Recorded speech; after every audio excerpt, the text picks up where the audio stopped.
Always great having my next guest on the show. It's Damon Jackson, who will be back in action on August the 5th at UFC Nashville when he meets Billy Quarantillo. Damon, how you doing, man? Doing good. How you, man? I'm good. I'm good. I love the setup in the back. You're obviously at the gym, man. How is life Yeah. going for you right now?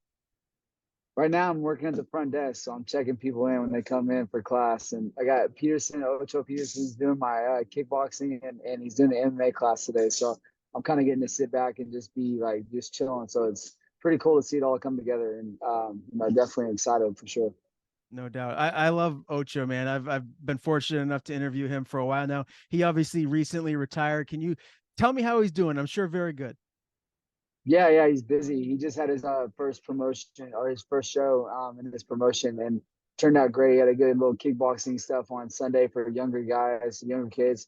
And I had a few of my clients that went did it, and it was a really good turnout. And then he had an MMA fight as well. So it was 2 days back to back of the craziness. So I don't know when he's gonna do his next show, but I know that that it was a good turnout for sure.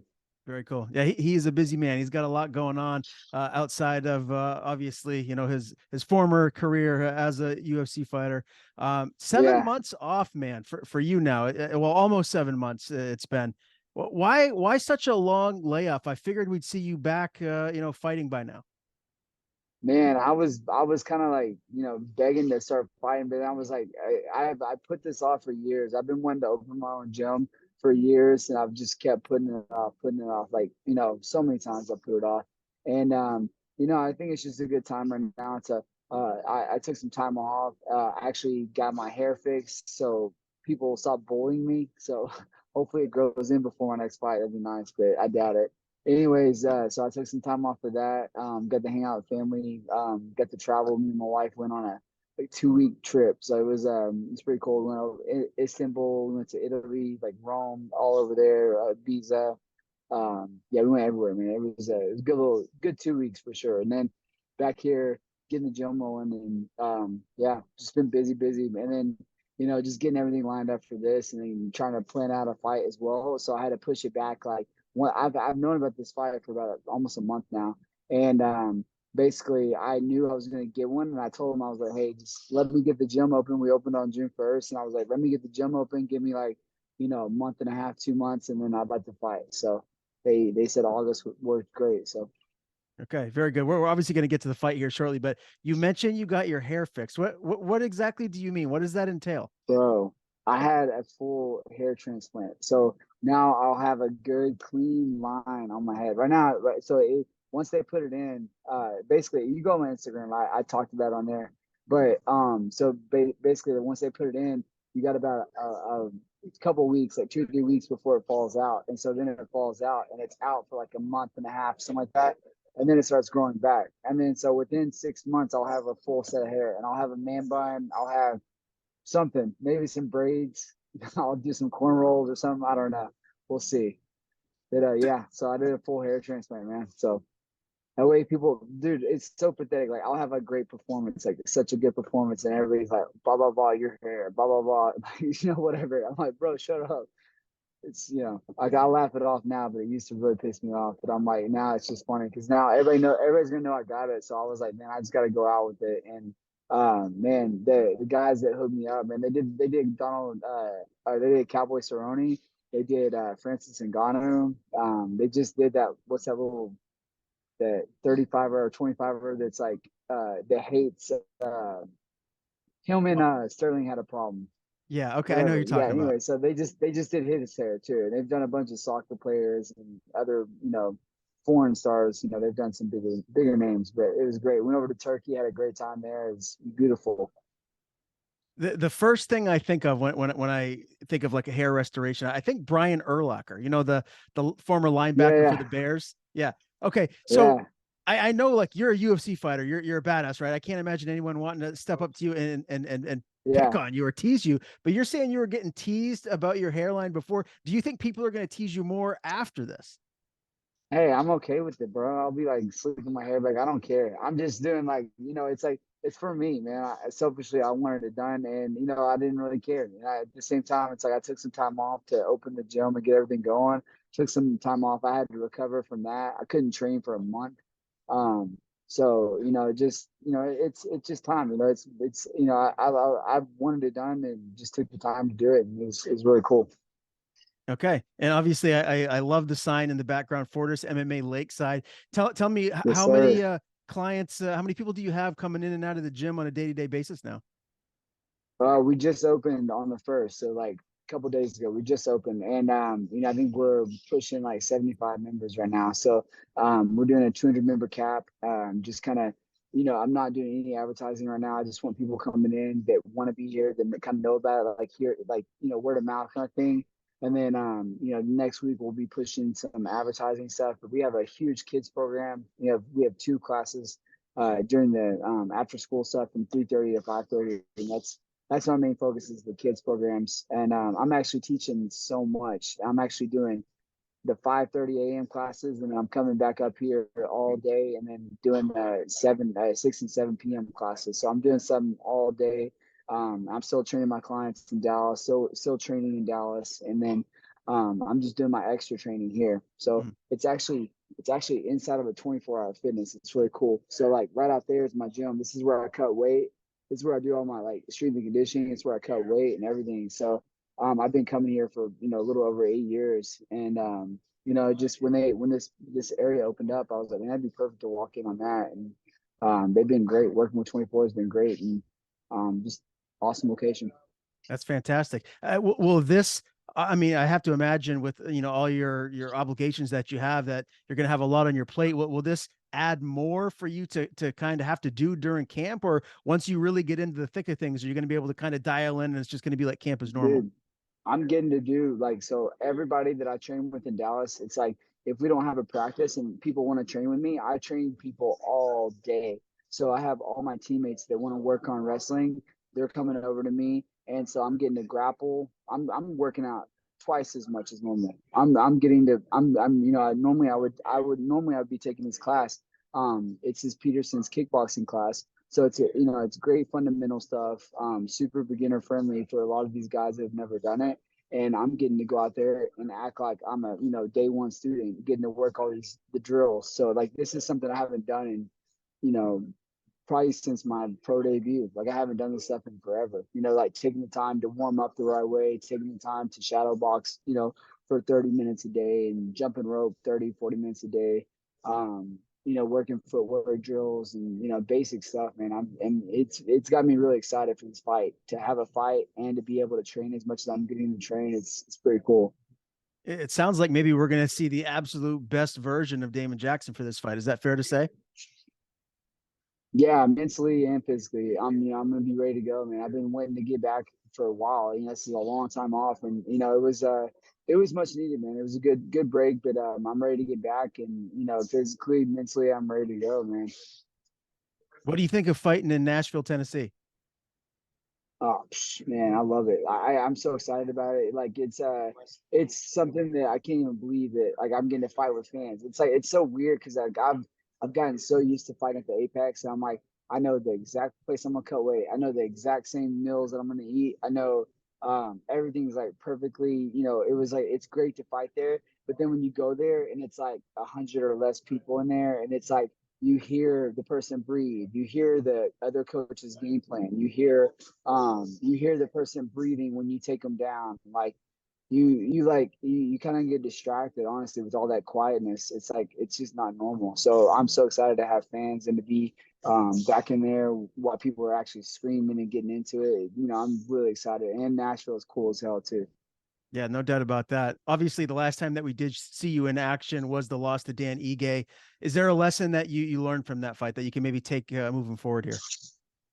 Yeah, man, I thought I had a lot of on my plate that time, and I was, really distracted going into that fight, and I regret it more than anything. I wish I would have really kicked it in gear earlier, and really, put some more focus in on it. Like, I was in great shape, mentally, physically, I was doing good, but I knew I had a lot going on, and it was just nice to, now after I have having that loss, it's always like a big reset, because you just kind of, you get back in there, and it's like, what's worse than a loss? And plus, getting finished, that's the worst of the worst. So after taking a loss like that, I've got nothing to lose, man. I'm coming into this fight. Billy's coming into this fight the same way. He's got nothing to lose, and he's tough as hell, man. He goes hard for 3 rounds every fight, and that's something that I look forward to because I have great cardio. He's got great cardio. We both will, throw hands or we'll both go to the ground. So it's going to be a fight for sure. Yeah, man, I can't wait for this fight. I wanted to get your take on Billy's last couple of fights. Obviously, he had that loss to Edson Barbosa, and then prior to that, he had that comeback win against Alexander Hernandez. I'm sure there's Yeah. plenty of things to dissect and learn about him as a fighter. What did you see from both of those fights from Billy? Yeah, I mean the kid's relentless, man. He's a tough as hell. He's relentless. He Edson Barboza thing. I mean, people get caught all the time. Maybe he was throwing a little too wide and Edson just caught him. Whatever. But it happens. I can't hold that against him. I've seen him, be just throwing nonstop. His numbers are crazy when he throws punches. His numbers are crazy. I've seen him like with the Alexander fight. That guy's he was a 55er that came down, and he's really tough. We almost fought years ago. Like me and him almost fought like 4 or 5 years ago before he went to the UFC. And I knew he was tough, and for him to come back and win like that, it was pretty cool. He takes the fight out of people. He'll come back and like in the beginning of the second he'll start coming back, and then towards the end of the second he puts it on people, and then the third it's all him. He does really good. So there's definitely pros and cons with that, with his style for sure. But I know he's tough as hell, and I know that I've got to be 100% on point, and I'm excited for it. And I'm just so excited to fight in front of fans, man. It's got me really amped up. Stylistically, is this a harder fight than Dan Ige, or do you feel like this fight might be more in favor to what you can do in there? I think Dan is a lot more of an intelligent fighter. I think that he's definitely been around. He's fought the best of the best, and I think that with Dan, obviously I wanted to grapple that whole fight, but for some reason I just couldn't land a takedown. And then I had nothing to get after that, because that's what I drove my whole camp was: take down, ground a pound, get us up. That was my whole camp. And so fighting him and losing the way I did, where I couldn't get a takedown, I couldn't control any of the fight. Having that loss again, like it was like my pro debut or something. It was just embarrassing, and it had me like just constantly. I was back in the gym wrestling, as soon as I could, and back to work as soon as I could, just grappling wise. I'm gonna get back to those standards. I'm actually no longer going to be Action. I loved it. That nickname was great with my brother stuff, and everything. But I'm going back to the Leech 100%, just because that's my style, man. I'm starting to feel like that again, where I'm in the gym and every day I'm either doing wrestling, jiu-jitsu, or judo every single day. And I'm going to bring that back out this fight. I'm going to be pressing him hard, and I know he's going to be in my face with all that. He throws a lot, but he also ties up a lot. So it's going to be a good fight for sure. Do you anticipate this fight playing out on the ground, or is this going to be a stand-up war? When you look at it, how do you envision the fight going? I know it's anything can happen and it's MMA, but Yeah, just when you look at yeah. it, like what kind of a fight are you expecting? Oh, well, I know he's a dog. I know that's the thing. And it's like everybody's a dog until they can't breathe. So if I get him on the ground, that's my best case for, keeping the control of the fight. Because on the feet, he's relentless. He throws, throws, throws, throws. So, I think that, obviously any fight I go into, I'm wanting to go to the ground. And that, that's no secret to anyone. If Billy's watching this, it's no secret. I'm going for that takedown 100%. But he's tough as hell. He's got great wrestling, great counter wrestling, and it's gonna be a fight for sure. Who's going to be in your corner come fight night? Have you got to that point yet? I hadn't. I didn't think about it honestly, because I was like, once I got the fight, when I got the fight, I was like setting up my bag racks. I was putting the mats down. I was like trying to make sure everything got ordered in time and everything. So I just been super busy. But now that everything's up and running with classes and everything's ordered, everything's here. I guess I'll have to think about it. But it's gonna be my coach and my two buddies, that I always have in there. So that's I don't really care as long as coach is there. He's my only coach I work with.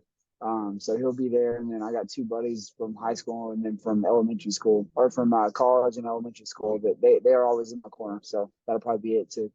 Okay. I wanted to get a couple of fight picks for you before we transition back and get an official prediction for this fight with Billy. You got the title, the featherweight title on the line in early July, Volkanovski and Yair Rodriguez. Give me your prediction there. Who do you see winning that and how do they do it?